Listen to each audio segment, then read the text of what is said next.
marami sa atin, kumukulo ang dugo sa mahal ng LPG o ng liquefied petroleum gas ngayon na ang presyo pumapalo na mula 800 to 1,200 pesos kada tangke. Pero hindi yan alintana ni Pedro dahil ang gaas na kanyang ginagamit pang luto at pangsaing, libre. Yung gas na nilalabas po niya, constant talaga siya. Kayang-kaya magluto ng tuloy-tuloy. 24/7. Dahil tila unli rin ang apoy sa kalan ni Pedro. Pati ang kanyang mga kapitbahay nakikiluto na rin. Ay, natuwa kami, 31 na years kami dito. Ngayon lang kami nakakita ng ganito. Ang gas na nagpapagana sa kalan ni Pedro mula raw sa nadiskubre nilang Ayun, no?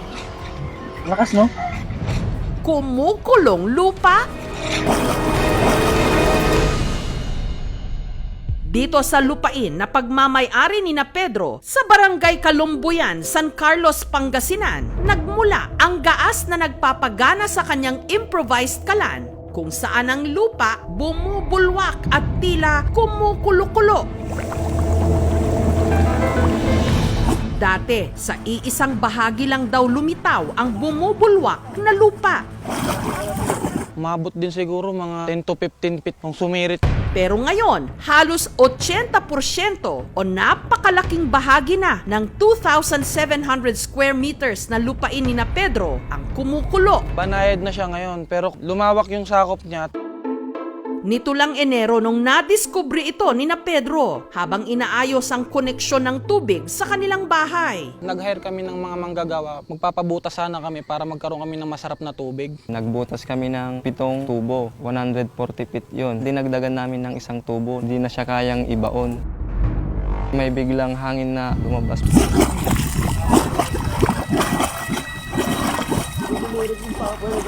Pumutok pati yung mga putik, kumalat. Para po siyang kumukulong tubig. Ayun, no? Lakas, no? Pagkakita ko po, natuwa ako kasi sabi ko, uy, ang ganda na nakuha nyo, tuloy-tuloy yung tubig. Pero ilang oras na raw ang lumipas, ang bumubulwak na tubig mula sa kanilang hinukay, hindi pa rin maubos-ubos. Nag-start yan ng ganyan ng 9 o'clock umaga. Alas 5 na, hindi pa humihinto. Nagtataka ako bakit hindi bumabaha sa lugar hindi umaapaw yung tubig.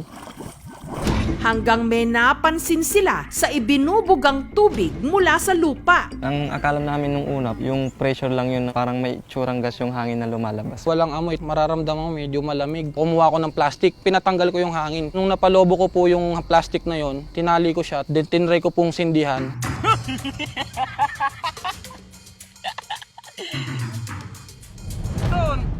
Meron niya po yun. Lumiyab po. Dito napagtanto ni Pedro na ang hangin mula sa bumubulwak na tubig posibleng may gaas. Papulit na rin. Feeling ko lumakas pa nga siya. Kasi biruin nyo, nagkaroon na ng air bubble sa iba't ibang lugar. Kaya para ito mapakinabangan, Kumuha ko ng container, binutasan ko siya sa taas, tapos nilagyan ko ng hose. Susubukan natin siyang sindihan para malaman natin kung magliliyab talaga siya. Nilinyahan ko sa malayo, tapos yung dulo ng hose na yun, itinap ko ngayon siya sa kalan. Pag sinindihan mo yun, aandar na siya.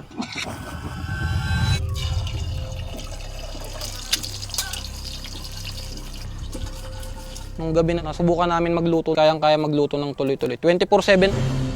ang balita sa improvised LPG ni Pedro parang apoy na kumalat sa kanilang barangay. Kaya para makatipid, ang kapitbahay ni Pedro na si Delia, araw-araw nang nakikiluto sa kanilang kalan. Naunahin pong sila ni Pedro, kami ang susunod. Simula po noong January, tuloy-tuloy po ang pagsasaing namin.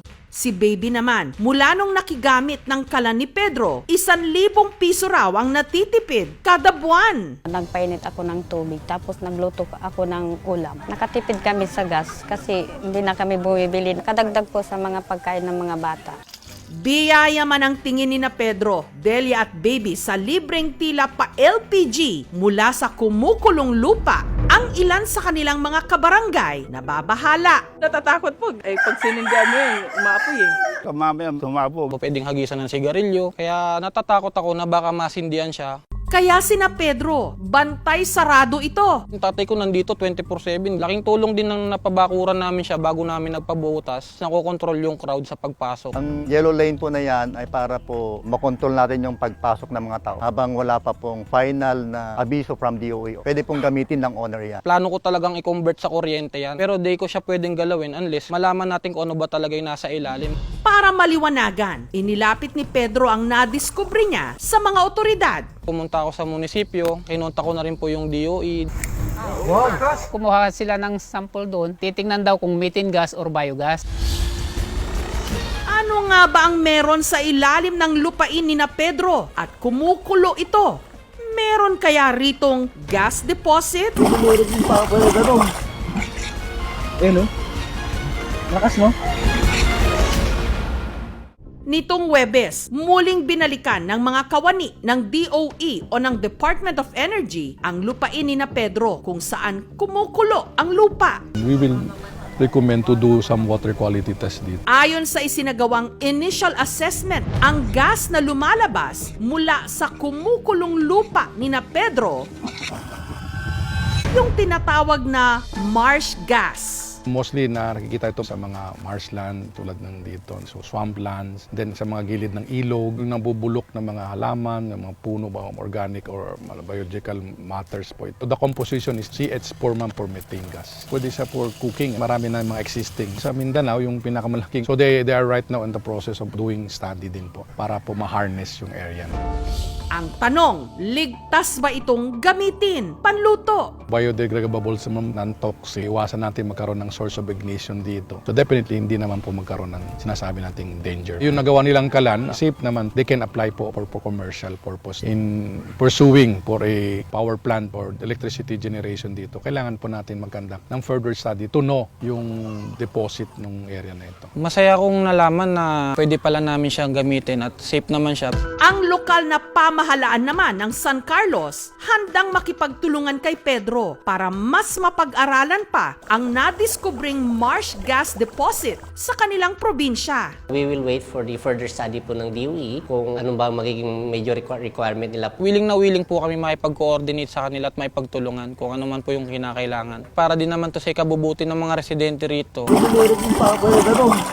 Nararapat lang naman sigurong mapag-aralan nga ang potensyal ng kumukulong lupa sa Pangasinan. Nang sa gayon, magamit pa ito at mapakinabangan ng ligtas ng mas marami.